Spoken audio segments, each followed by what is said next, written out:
Mr. Morgan, first question's to you. Why does this need to be a constitutional amendment? Many people have questioned the need for that.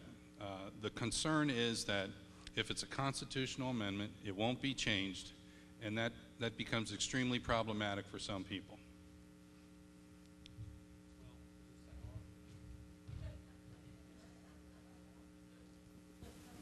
Jimmie T cut mine off. Hometown advantage. He knows the text. Look, it had to come to this because we tried to get this done legislatively, and Jimmie T will tell you that. We were up there. He knows who Kathy Jordan is. We couldn't even get testimony, much less a vote. That's not the American way. That's not what we sent them there to do. We couldn't even get a vote. We couldn't get testimony. And so you finally get to a point where you can do something or do nothing, and I decided to do something. I decided to say this is the way we have to do it because it's never going to happen in Tallahassee. The money's too big, the special interests are too vested, and with all due respect, the leadership in Tallahassee is so in the pocket of big business and big pharma and utility companies and insurance companies, you can't get a fair shake. So we had to do it this way. But the good news is once this passes, if it does pass, the second part becomes as important as the first part, which is we have to go to Tallahassee and get it enacted. We have to go to Tallahassee and set the laws up, regulation. And so that will be a big part as well. So we're here because Tallahassee didn't do their job. We're going to finish their job, and then we're going to send it with Jimmie T back up to Tallahassee to enact the law. And I trust this compassionate man will do it in a fair and good manner. Representative Smith, are there any aspects to the amendment which you support, or are you against the bill, or the amendment entirely? Well, thanks. And in aspect of what I said earlier, I am actually in support of the concept of medical marijuana, and I was one of 3 legislators that spoke out vehemently in support of true medical marijuana. Matter of fact, we had a great deal of testimony. I'm sorry you missed it.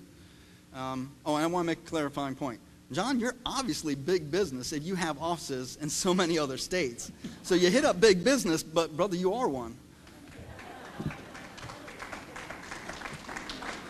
But this legislation that we passed, which is Charlotte's Law, that was worked vigorously in the House, and there was actually 4 bills, if I remember correctly, that had to deal with medical marijuana or marijuana in general. And this is the one that was most successful. And God bless Katie Edwards, a Democrat who had the ability to step up and work with Matt Gaetz, a Republican. And everybody talks about compromise. And wow, we had compromise.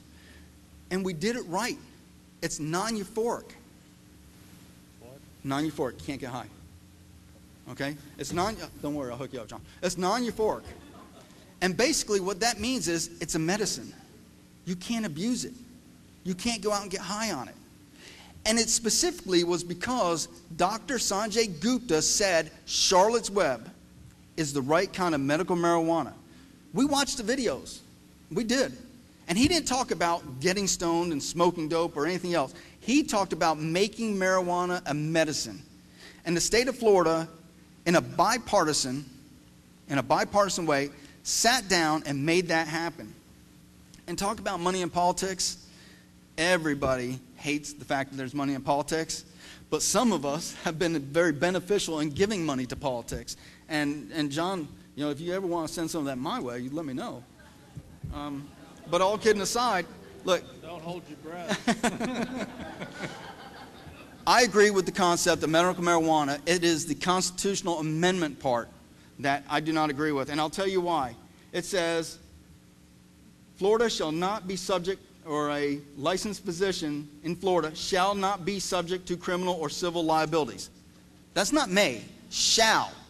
That is one of the strongest languages in the legal code. Shall not. So that means we cannot enact something to contradict a constitutional amendment. And that's one of the reasons of many of why I'm against the amendment aspect of it. Mr. Morgan, do you care to address that? Well, I listen. The reason Charlotte's Web is here is because I got this ball rolling. Don't make any mistake about that. The only reason that these legislators did this was because the heat was too hot and they had to get out of the kitchen. I'm glad he talked about Matt Gaetz, who was the sponsor of the bill, because his father, Don Gaetz, the president of the Senate, has confessed, he owns a hospice organization, and he confessed that in 1985, his best friend was dying, his Methodist minister. He runs a hospice. He knows something about death. He knows how end of life goes. And you know what Senator Don Gaetz did? He went out and had somebody buy marijuana for his friend because he knew nothing else worked, Jimmie T. And he brought it and he gave it to his friend. And he gave it to his friend because he loved him. And he broke the law. And we're going to pass Amendment 2 because we love each other. Now, when Jimmie T's talking about, getting high, can I tell you something? When you're on your deathbed and you're clinging to life and you're puking your guts out with chemotherapy and you're an ALS patient, you die as a head on a pillow, if you're a multiple sclerosis patient, I can promise you something, Jimmie T. They're not worried or thinking about getting high. They're thinking about living. They're thinking about living. I don't know if you got a dog or not, but if you did, if your dog was suffering the way these people are suffering, you'd sprinkle that marijuana in their dog food immediately. If we'll do it for our dogs, we should do it for each other.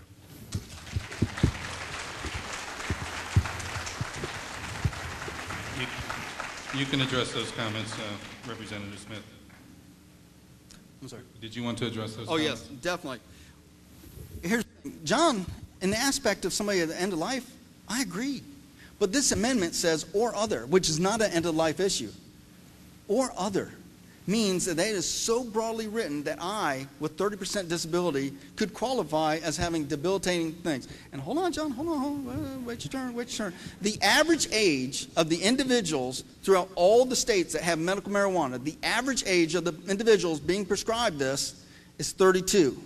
The average age of people with cancer is 67. The average age of people with ALS is 55. The average age of people with, excuse me, I forgot what my other example is, but nonetheless, yeah, that's a lot of information. But the average age of individuals with these diseases is far above 32. How is it then, if medical marijuana is for just specifically the sick, that the average age of the people receiving it is so low?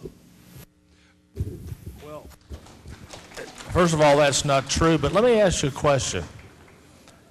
If all it said was medical marijuana for people suffering with multiple sclerosis, HIV, epilepsy, cancer, glaucoma, quadriplegia, and veterans with post-traumatic stress disorder. If that's all it said, Jimmie T, would you be a yes or a no? And I want a yes or no answer if you have the courage. John, I jumped out of planes, rappelled down a helicopter. Courage is not a problem here, brother. So, let me... So answer yes or no. Let me quantify this. Until you hit the veterans with PTSD aspect, I was a yes. Until you hit that. But let me example why. Veterans with PTSD already have psychotic issues, have mental health issues. Last thing you want to do is give them a psychotropic drug that would potentially cause them... Psychotropic? Yes, marijuana, THC. John, you've studied this long enough. THC is a psychotropic drug that deals with...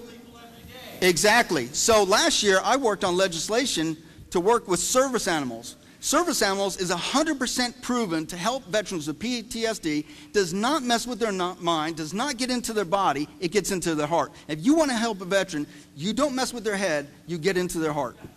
Well, Representative Smith,